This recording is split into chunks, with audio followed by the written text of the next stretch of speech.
Intraempreendedorismo faz sentido? Não. Empreendedorismo é essencial para todas as corporações. Olá, amores! Esse é o Voicast, um podcast da Voe Sem Asas para impulsionar o fabuloso universo do intraempreendedorismo. Apertem os cintos e bora causarmos!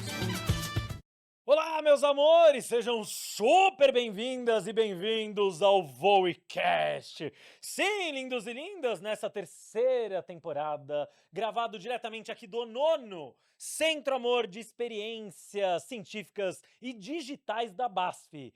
E, amores, um dos maiores desafios de estruturar empreendedorismo é o como. Por isso, nessa prosa de hoje, falaremos sobre como construir jornadas de intraempreendedorismo. Sim, meus lindos e lindas, e para isso eu trago três grandes especialistas no assunto.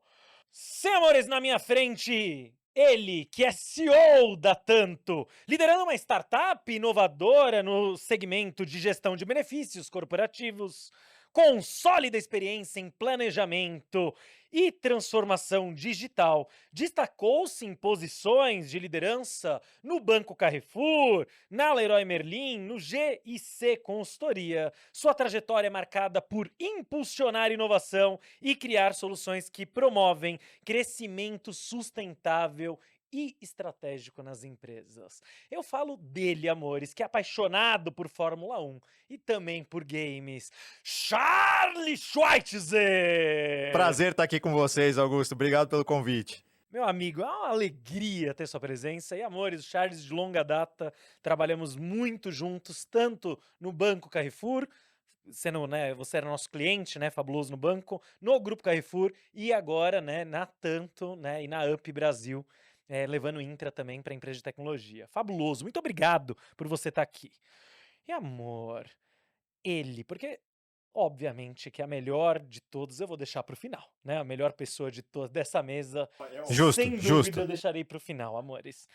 Ele, amores, que é sócio e de Deliver, né? Na Voe Sem Asas, toca Deliver na Voe Sem Asas. Sim, amores, ele, que também tem o projeto 3P de educação e política para jovens, né? Em vulnerabilidade. Ele, amores, que apresentou esse projeto internacionalmente, junto à ONU, em Nova York e também em outros países. E que, amores, arrasa tocando operações de delivery na Voe Sem Asas. Ricardo Ferreira! É uma honra estar nessa mesa de peso para falar como que a gente constrói toda essa loucura que chama intraempreendedorismo. Vem dessa loucura, dizer que não te quero.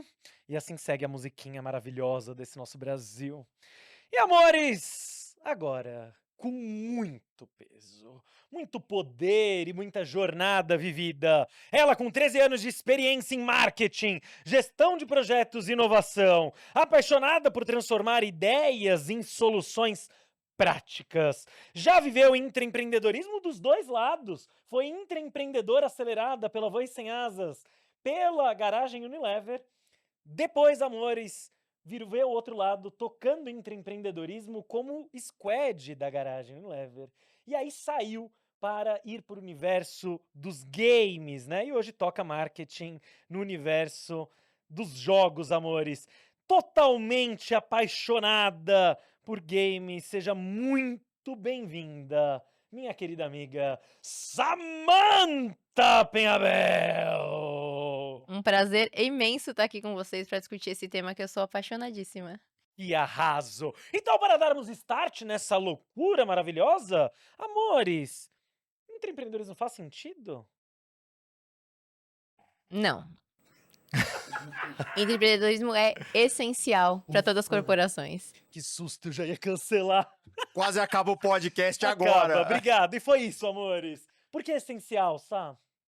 Sem o empreendedorismo, acho que a gente tem poucas oportunidades, ou oportunidades reduzidas para as pessoas desenvolverem ideias, serem criativas. Isso tanto para a empresa é uma perda, porque no final você perde oportunidades, quanto para quem está dentro, que acaba às vezes caindo numa mesmice ou não vê oportunidades, acha que tem que sair da empresa para empreender, para realmente se realizar e pôr uma ideia fora do papel, né.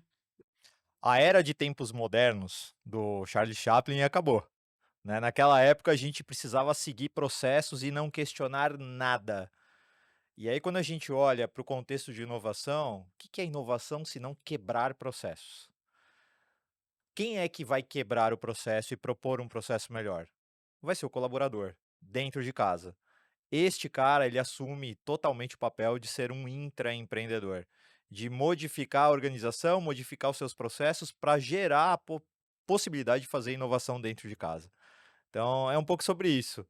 Sobre tudo isso, né, Charles? Que pensando nessa linha, meu amigo, antigamente a gente tinha que manter o status quo, a gente era obrigado a manter o status quo. Agora o mercado obriga as empresas a fazer ruptura no status quo, caso contrário, elas vão ficar fora do jogo, né? Então o colaborador ser parte desse processo é fundamental. Muita boa visão. Eu traduzo o intraempreendedorismo com desenvolvimento pessoal, quando você desenvolve suas habilidades, hard skills, soft skills. Desenvolvimento profissional, quando você coloca essas habilidades que você desenvolveu no seu trabalho, onde você passa mais tempo, sem esquecer do resultado. Então, quando você se desenvolve pessoal e profissionalmente e ainda gera valor, você gera resultado para a corporação, cara, se isso não faz sentido, eu queria entender o que faz. Porque você abraça todas as frentes ideais da necessidade de uma corporação e de um colaborador. E aí, amores, né? A gente tem visto e aprendido ao longo dos anos que alguns programas de intra, quando eles não estão conectados à estratégia da empresa, eles acabam morrendo a longo prazo, infelizmente. Charles, você, né, esteve sentado, né, como superintendente, hoje CEO, né? Você está muito habituado à visão estratégica dos negócios.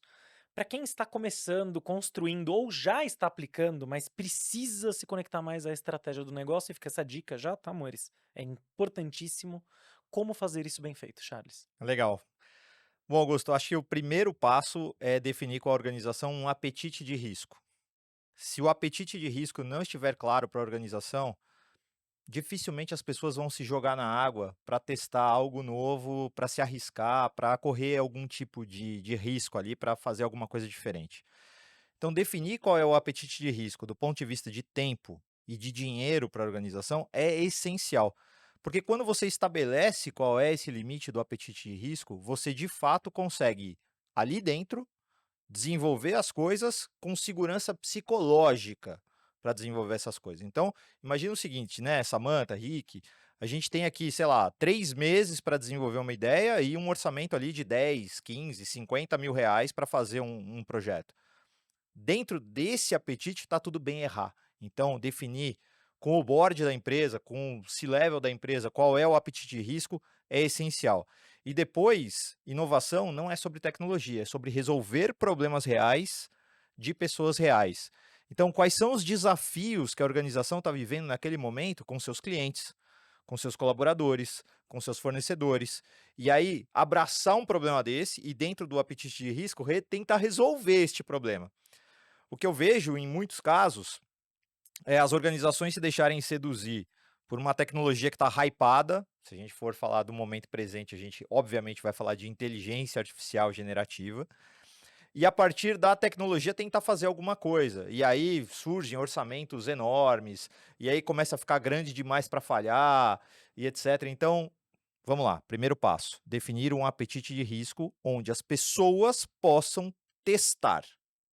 Dentro do apetite de risco, está tudo bem errar. Se o projeto der errado, está tudo bem.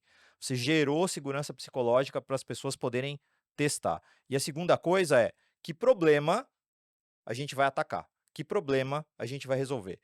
É assim que deve nascer qualquer programa de inovação. Seja a inovação interna com os colaboradores, o intraempreendedorismo, seja a inovação aberta, a Open Innovation com startups e etc. Gênio. Querem complementar, amores? Quando a gente vem do lado da organização, acho que complementa muito com a visão do Charles, né? Porque quando eu estou construindo jornadas e liderando jornadas junto com os clientes, por exemplo, da Voe, é um processo paralelo com o de vocês, né? Então, a gente sempre vem de cima para baixo. Primeiro, entendendo a estratégia. O que a companhia e o que a corporação ela quer causar de resultado e de impacto nos próximos anos, né? Depois, a gente vem para os grandes desafios. Quais são os grandes desafios das BUs específicas, quais são os grandes desafios das lideranças específicas. Então a gente começa a descer. E terceiro, a gente conecta isso com direcionadores. Por quê? Quando a gente conecta isso com direcionadores claros e efetivos para o colaborador, a gente consegue fazer com que eles gerem ideias inovadoras conectadas com os desafios que estão conectados com a estratégia. Então, você está no caminho de cima e a gente precisa fazer o caminho reverso para fazer com que o colaborador ele entenda que o que ele precisa gerar precisa estar conectado com os desafios, que os desafios precisam estar conectados com a estratégia. Então, acho que é sempre um caminho de ida e volta para que tudo esteja muito amarrado dentro da questão de tudo muito conectado, né? E Sá, você que viveu os dois lados da história, né? Como construir essas jornadas, né? Assim, o que que você viu de quando você participou, que fez muito sentido e deu certo, do que construíram ali, né? A Cissa Varanda, junto com a Voe. E depois, como squad, né? O que que foram os principais êxitos do processo? Acho que conectando até com o que, o pessoal já trouxe, você garantir do lado do intraempreendedor que aquilo faz sentido para ele, é um esforço a mais, gente. É um tempo a mais que vai ter que dedicar. Então você tem que ter certeza que pro colaborador tá claro o benefício, entre aspas, que isso tem.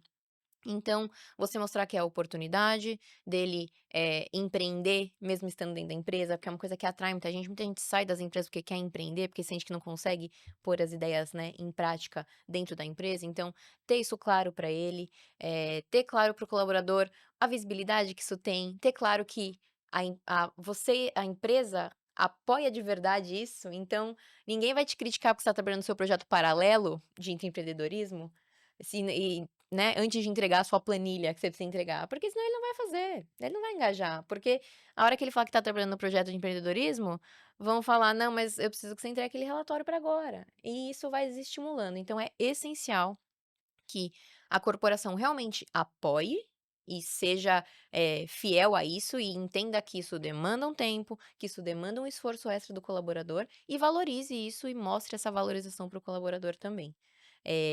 Do lado de squad, né, a área que está montando realmente, e puxando entre empreendedorismo dentro da empresa, precisa conseguir mostrar resultados claros. Gente, meu mantra, eu queria tatuar, KPI, gente, indicadores-chave.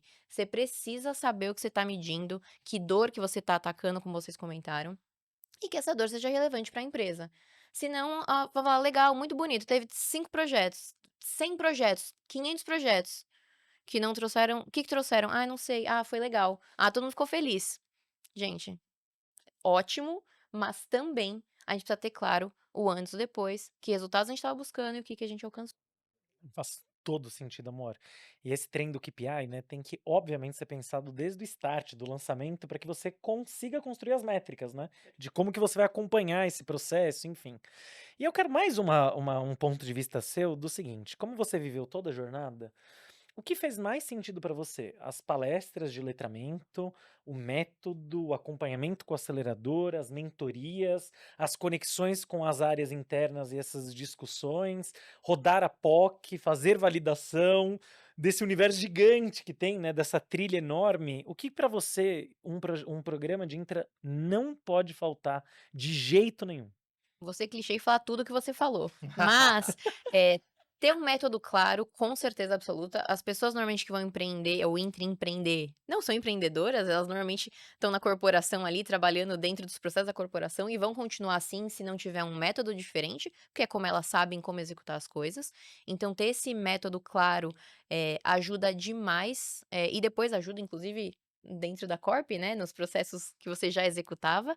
E ter um acelerador junto com você, e as mentorias essenciais. As mentorias colocam você em contato com profissionais que você nunca esperava antes e que têm uma especialidade realmente em empreender e intraempreender. E de novo, para o colaborador que não tem essa experiência, é uma vivência muito rica, muito importante e essencial para que o programa se desenvolva, senão a gente pode cair num desânimo, às vezes não faz mais sentido, a pessoa não consegue avançar e obviamente isso vai desestimular e não vai ter sucesso no programa no final das contas.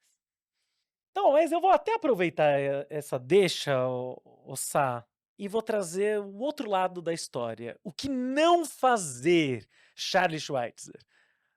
Bom, agora eu vou contar os maiores erros da minha carreira.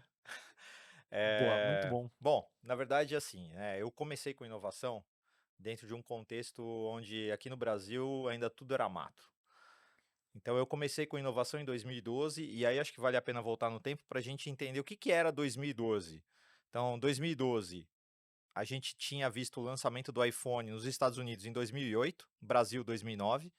Só que não foi isso que revolucionou de fato e trouxe a possibilidade de uma startup chegar virtualmente a 8 bilhões de pessoas. Foi no ano seguinte, quando se lançou a App Store, que isso permitiu de fato a gente chegar com uma startup, com um negócio digital a 8 bilhões de pessoas. Então, o ano Brasil 2010. 2 anos depois, eu estava liderando inovação dentro da Leroy Merlin. A gente não tinha referências no país ainda que a gente pudesse copiar. Então, ali a gente estava literalmente tateando no escuro e tentando descobrir o que fazer. Obviamente que você já tinha, por exemplo, um Flávio Pripas, que estava estruturando o Cubo, você tinha o Ítalo Flâmia, que estava estruturando o Oxigênio, mas eram poucas as referências que se tinha no Brasil para saber o que fazer de fato. Bom, eu achei um negócio sensacional, que tinha toda a conexão do mundo com a Leroy Merlin, e eu falei, eu preciso incubar essa startup. Então a startup se chama YouPeak e ela tem até hoje uma solução no mercado chamada Arquiteto de Bolso. Basicamente a gente testou isso dentro de uma loja, fazendo a seguinte coisa. Um cliente chegava dentro da loja da Leroy Merlin e se conectava com um arquiteto de forma digital. Durante 2 horas ali, o arquiteto desenhava até um cômodo da casa dele e trazia uma lista de todos os produtos que ele precisava comprar. A gente escovou tanto isso que a gente conseguia ali, inclusive, colocar os produtos com maior quartil de preço, etc., para pagar essa consultoria. Projeto feito, tudo pronto, parava de pé, KPI na mesa, agora vamos rolloutar. Não, porque aí entrou o ego em campo. As áreas começaram a falar, eu não sabia, eu não fui envolvido, deve ter outra solução no mercado, talvez a gente possa desenvolver isso internamente e etc. Bom, a YouPeak nunca foi rolloutada na Leroy Merlin Brasil. O case era tão bom que a gente conseguiu um rollout na Leroy Merlin de Portugal, tá? Mas, apesar de ser uma startup de enorme sucesso, e aí deixo até um abraço aqui para os founders, que eu tenho contato com eles até hoje, jamais foi implantado na Leroy Merlin. Então, assim, o que não fazer? Não achar que você tem que ter uma garagem fechada, um lab fechado, para desenvolver as ideias e depois rolloutar isso pela companhia. Não. O que você precisa fazer é chegar até as áreas, chegar até as pessoas, capturar os problemas delas e a confiança delas de que você pode efetivamente ajudar a resolver aquele problema. E aí você vai resolver com um método, com mentoria, com conexão com o ambiente de startups, com todas as formas que normalmente inovação aporta à mesa. E aí não é mais uma questão de competição, quem vai resolver primeiro o problema. Não, você está trabalhando em conjunto. E aí entra um pouco dessa questão da flexibilidade que muitas vezes as squads têm. Elas conseguem rapidamente absorver novos membros para o time, e aí você trabalha em paralelo, em conjunto ali, cada um desenvolvendo uma parte do problema, ou 2 problemas em separado e etc. E aí você aporta o resultado todo mundo junto. No fim do dia, o problema é daquela área e você está ajudando aquela área a resolver problemas. Cuidado para você não achar que existe um problema, trazer uma solução maravilhosa e depois querer rolloutar dentro da organização. E esse talvez, na minha carreira, tenha sido o maior erro de inovação que eu já cometi. Depois disso, sempre, todos os problemas começaram com, se você tiver um problema, lembra de mim. E aí, normalmente, eu encontro os projetos que eu gostaria ou poderia trabalhar. Não, genial. E esse é um case que vale para Open, vale para Intra, vale para qualquer tipo de projeto de inovação ou de implementação, né? Você quer trazer um novo software para a companhia, vale muito esse aprendizado para conseguir implementar. Enquanto o Charles estava falando, eu estava tentando entender, de fato, né, o que eu podia complementar, porque esse desafio foi genial. Acho que a gente, aprendendo e tocando e construindo Intra há alguns anos, a gente aprende algumas coisas que não se devem fazer para que você tenha projetos ali bem estruturados, para que você tenha projetos bem construídos, colaboradores engajados e tudo mais. Mas tem uma coisa que se conecta muito com o que você falou, Lindão, que é liderança engajada. Intraempreendedorismo é top-down, de cima para baixo e bottom-up, de baixo para cima. Mas tudo começa e tudo se starta com lideranças engajadas. E eu não tô falando aqui só das altas lideranças, né? Eu também tô falando das médias lideranças. Porque uma coisa que a Sá falou se conecta aqui. Como que você consegue fazer e tocar um trabalho paralelo quando o seu chefe tá falando, cara, eu preciso da planilha. Isso eu tô falando de geração de valor. Quando a média liderança e a alta liderança vê o valor do intraempreendedorismo, ele vai entender que, por exemplo, aquele projeto é para que a Samantha nunca mais precise preencher aquela planilha, porque vai ser automatizado, por exemplo. Né? Então, eu acredito que até o que você trouxe poderia ter sido solucionado com um engajamento melhor de altas lideranças e médias lideranças.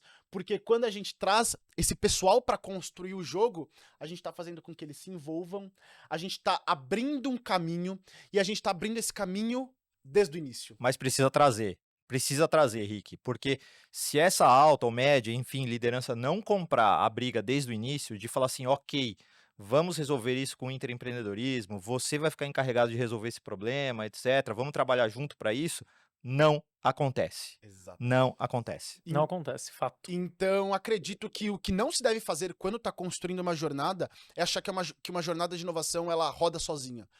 Ela precisa estar conectada com lideranças para que você comece a construir de cima para baixo, e aí o de baixo para cima é natural, é processo. Eu vou aproveitar e lembrar de um trem também, já que a gente está falando de lideranças, mas como a participação do usuário é fundamental nesse processo de rodar a POC ou MVP, né? Nós tivemos um case fabuloso de precificação. Ele diminuiu a análise de precificação de mercado de 4 meses para 2 meses. Isso te dá muito mais competitividade no varejo. E a plataforma ficou fabulosa. Para vocês terem uma ideia, foi para um congresso internacional em Dubai, essa ideia, esse projeto, e foi vencedor, foi premiado lá. Quando implementado, e já tinha conversado com as áreas, tinha feito o beabá fabulosamente bem, com a liderança.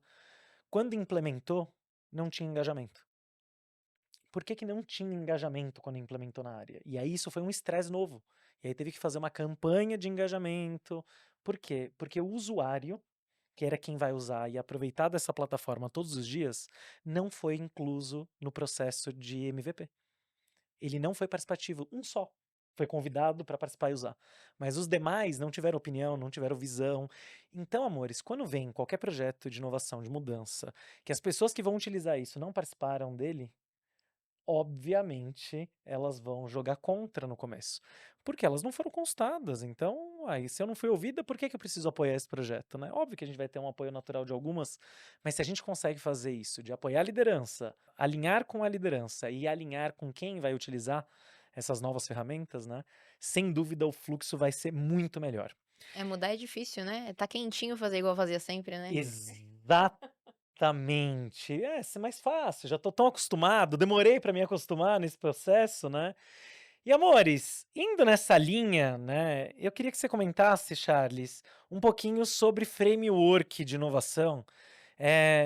A gente tem vários frameworks, desde um framework para ideação, mas eu acredito que para quem está estruturando dentro da empresa, precisa ter um framework sobre a jornada. Isso foi algo que a gente almoçou um dia e você nos abrilhantou. A gente até fez uma grande mudança na nossa estrutura na Voe com relação a trabalhar com diversas frentes, diversos programas para impactar diversos colaboradores, né?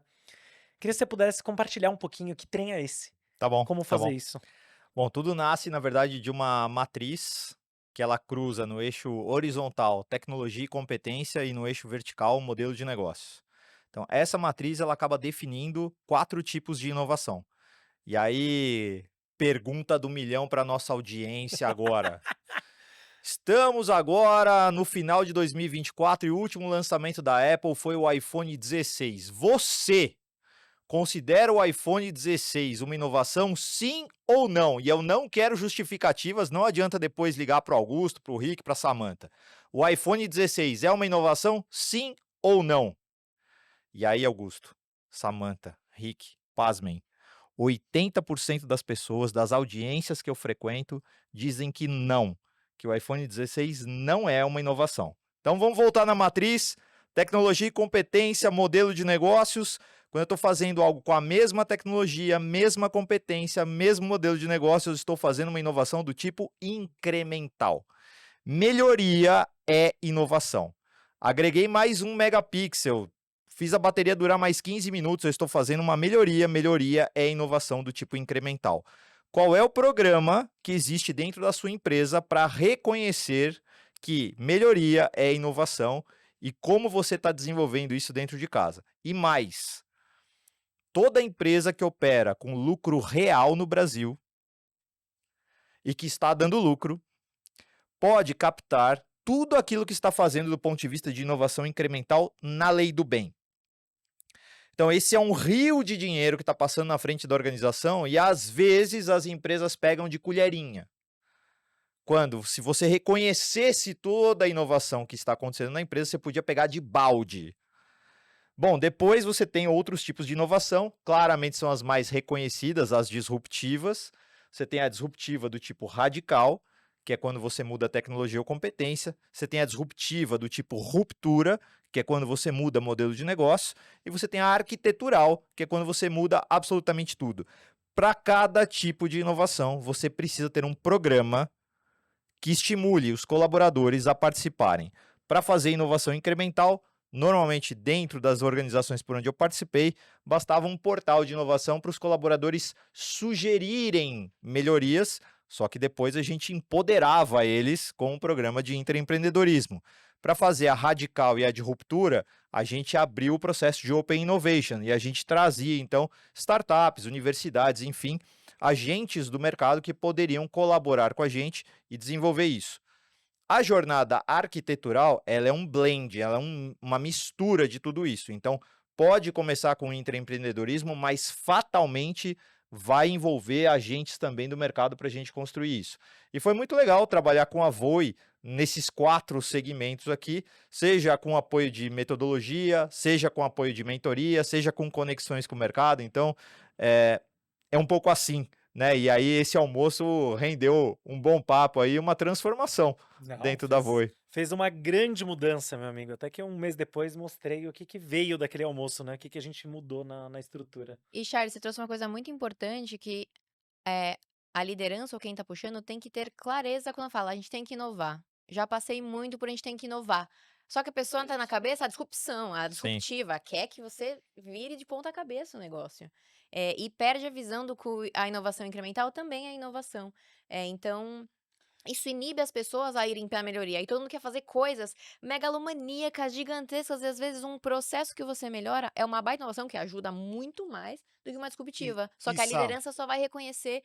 Não, isso aí é o dia a dia, é o mínimo, né? Tinha que Issa, tem fazer uma melhoria. problemática que isso gera, porque quando você coloca o colaborador para fazer isso, ele fala, putz, já criaram uma cadeira que roda, já criaram a cadeira com rodinha, já criaram a roda, já criaram a lâmpada, já criaram o avião, o carro elétrico e, putz, eu não sou inovador, cara, não posso ser inovador. Exatamente, Henrique. E aí, Exatamente. quando você fala que inovação também é isso, tá tudo certo com esse tipo de inovação, mas inovação também é você melhorar algo, você melhorar uma planilha, você automatizar um processo, você transformar algo com no-code e low-code. Putz, isso faz parte. Quando você faz isso, você democratiza a inovação, você gera oportunidade e você faz com que as pessoas elas se sintam parte do processo de inovar. E quando você starta com isso, as pessoas falam, putz, então eu sou uma pessoa inovadora?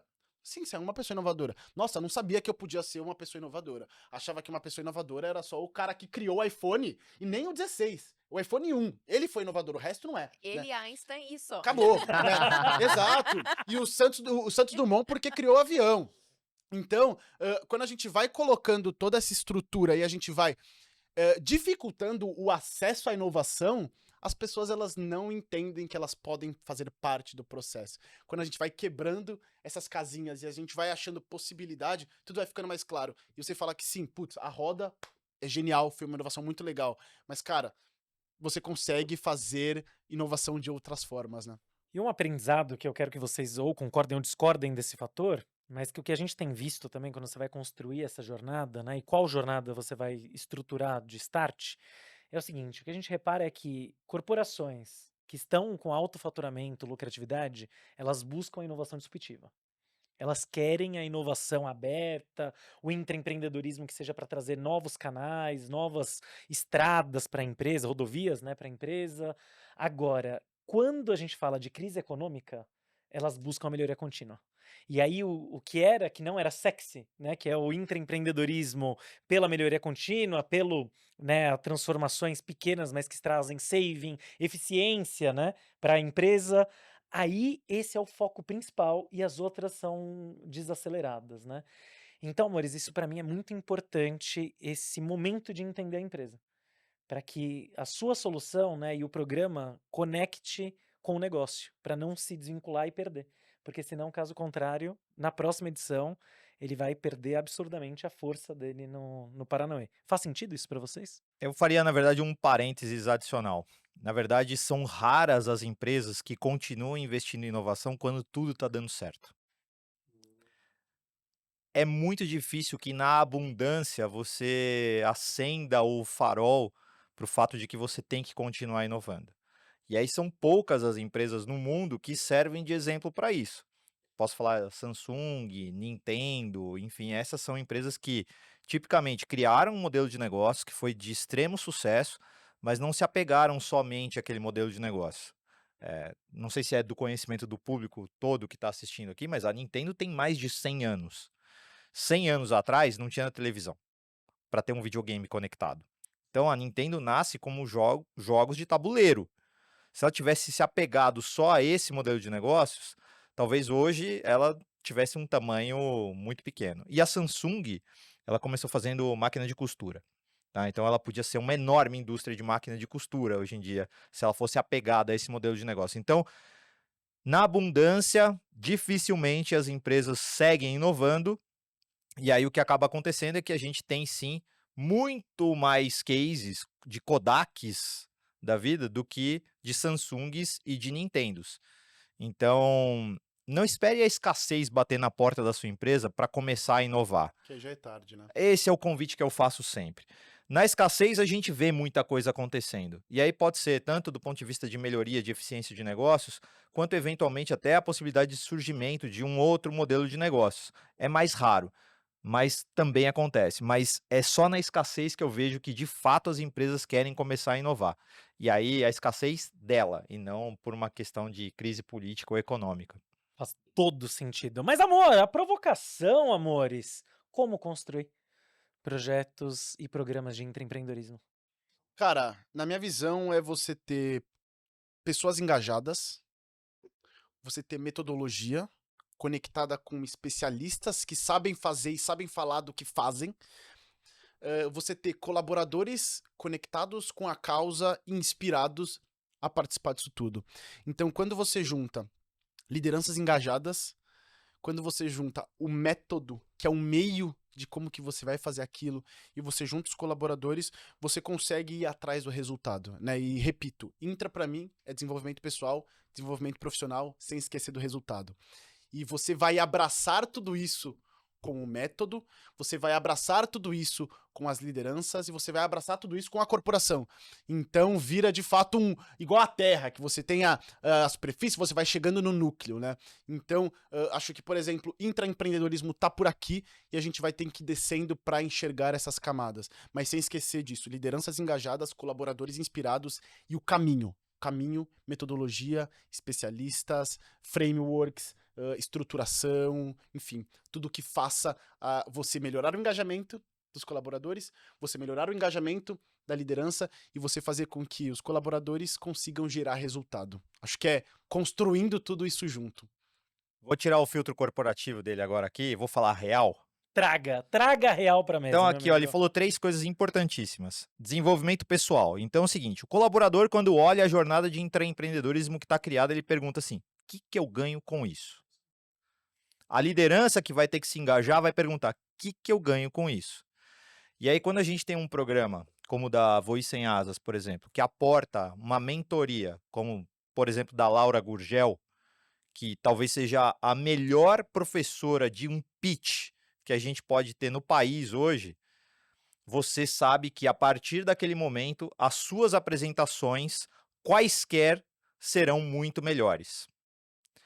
2. Desenvolvimento profissional. Então, eu vou ter palco e holofote suficiente dentro da organização para que as pessoas entendam que eu me dediquei além da conta para entregar um negócio diferente? Eu, como liderança, estou sendo percebido como um líder diferente, que abri um espaço dentro da minha agenda que já é o caos para mentorar uma pessoa, um grupo, etc., para chegar num resultado diferente? Então, o time de inovação, o time que está responsável por essa jornada, precisa criar os momentos, os elementos onde essas pessoas vão aparecer, porque aparecer ali significa uma possibilidade de crescimento profissional numa avaliação de desempenho, num processo ali tradicional das empresas. E, por fim, o resultado na mesa. Quem não se orgulha de repente, mudar um KPI qualquer dentro da organização e ter isso para contar como um legado da sua etapa de carreira dentro dessa organização?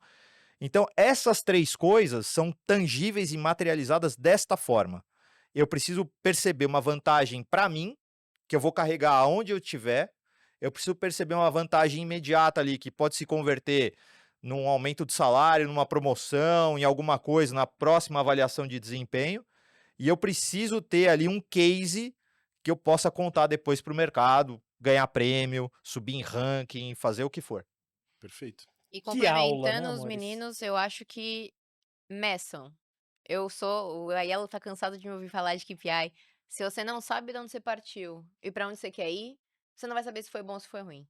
Ter um é bom ou é ruim, depende. Se o resto tem 0, um é ótimo. Então, meça, tenha KPIs claros. Isso para o squad também que vai montar, quem for trazer os programas, tem que ter claro aonde quer chegar, o que que é sucesso. O sucesso é ter quantos projetos, o sucesso é mexer KPI, o sucesso é qual. E ter isso muito alinhado com a liderança que está comprando isso. Se a liderança que está comprando trazer o programa de entre empreendedorismo para a empresa não tem claro o benefício, ou se encantou porque é legal, mas lá no final ninguém sabe dizer se foi bom ou foi ruim, não adiantou de nada. Porque não vai ter a próxima. Vai ter aquele grupinho que participou, se desenvolveu, foi super legal, mas no final vai morrer ali. Então, para ter sucesso, para ser contínuo, tem que ter claro se o sucesso, o que que é o indicador de sucesso para aquela empresa, para ter aquele programa. E amores, se vocês possuem dúvidas, querem ainda aprofundar mais essa prosa, por favor, coloquem a opinião de vocês, a visão de vocês e as dúvidas de vocês nos comentários e eu, ao longo do tempo, vou provocando esses maravilhosos para respondê-los. E lindos e lindas, para encerrarmos essa nossa prosa fabulosa, e eu já quero antemão agradecer vocês, porque que delícia mergulharmos juntos nesse universo. Agora, viveremos bate-voe. Vocês sabem como funciona bate-voe, amores? Eu faço perguntas rápidas e vocês respondem de forma mais rápida ainda. Fez sentido? Sempre. Então, ótimo, amores. Para começarmos, bate-voe. Arriscar ou esperar a oportunidade perfeita? Não existe oportunidade perfeita, arrisca. Arriscar. Arriscar, óbvio. Se jogar. Rápidos. Polêmica! Investir em tecnologia ou investir em pessoas? Pessoa sempre. Pessoas. Começando por pessoas. Uma frase pra vida. Somos o tamanho dos nossos sonhos. Se desafiar sem medo de causar. Prefere um japonês... Ah, você falou sua frase? Que rude é minha pessoa. Por favor. Continue correndo, deixa o Johnny caminhar. Olha, falando nisso, Johnny Walker! Ou você prefere uma cervejinha na praia? Cervejinha na praia. Cervejinha na praia. Um Johnny Walker. Para todos os gostos, me convidem, amores. Para a água de coco, a cervejinha ou o uísque vai ser uma prosa fabulosa continuar proseando e falando com vocês. Mas, amor, para dar a última dica de vocês e aí um pouquinho do encerramento, né? Startar um projeto novo, né? Ou tentar reviver ou transformar um antigo. O que faz mais sentido, amores? Se você tiver os elementos que já te levaram a descartar um projeto antigo, a minha sugestão é sempre partir para um projeto novo. Dificilmente você consegue reesquentar um prato várias vezes e aí fazer com que ele depois dê certo. Isso, para mim, tem mais cara de teimosia do que resiliência. Tudo depende. E aqui vou roubar o que a Sá provavelmente ia fazer. Medir. Se você já fez os experimentos necessários para ver se é viável, para ver se faz sentido, para entender se é um problema real, e você teve a resposta de que não, muda, né? Acredito que mudar rotas e entender que também o resultado pode ser negativo faz parte do processo. Nem sempre tudo que você está construindo faz sentido, às vezes pode ser uma percepção sua apenas, né? Então, quando você já buscou todas as respostas, dados, crescimento de mercado, oportunidades, respostas e tudo mais, e foi positivo, segue. Se não, muda a rota ou entende que, de fato, aquilo não faz sentido, né? Então, tudo depende e acho que medir aqui é o resultado. Não, sem dúvida, vou acompanhar os relatores. É, às vezes tem que começar, não pode ter medo de começar o projeto novo, na verdade. Às vezes a gente fica pegado no antigo porque a gente já tá lá, já, Apaixonado já pela e solução. já deu tanto trabalho, e tá todo mundo tão investido, e eu já gastei tempo de todo mundo. Então, se já não deu, não tenta requentar, não vai ficar gostoso. Parte pro novo sem medo de ser feliz. Então, bora sermos felizes, amores! E eu quero agradecer absurdamente a participação desses três maravilhosos. Foi uma honra prosearmos aqui. Continuamos na praia com a aguinha de coco ou com a cervejinha. E amores, para você que acompanhou esse episódio, eu faço um convite para que você dê o play nos próximos episódios da terceira temporada, da segunda temporada, da primeira temporada e nos enviem pedidos, amores, de o que mais vocês querem ouvir por aqui e quem podemos, né, convidar e conversar. Esse foi, amor, mais um episódio do Voicast. E sim, lindos e lindas, continuamos levantando a bandeira do intraempreendedorismo. Um beijo, tchau, tchau. Bora!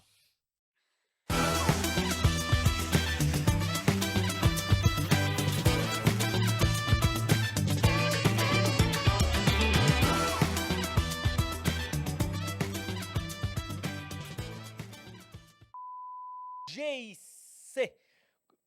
IC, consultoria. Ih, li errado. Vou de novo, rapidinho. Bora.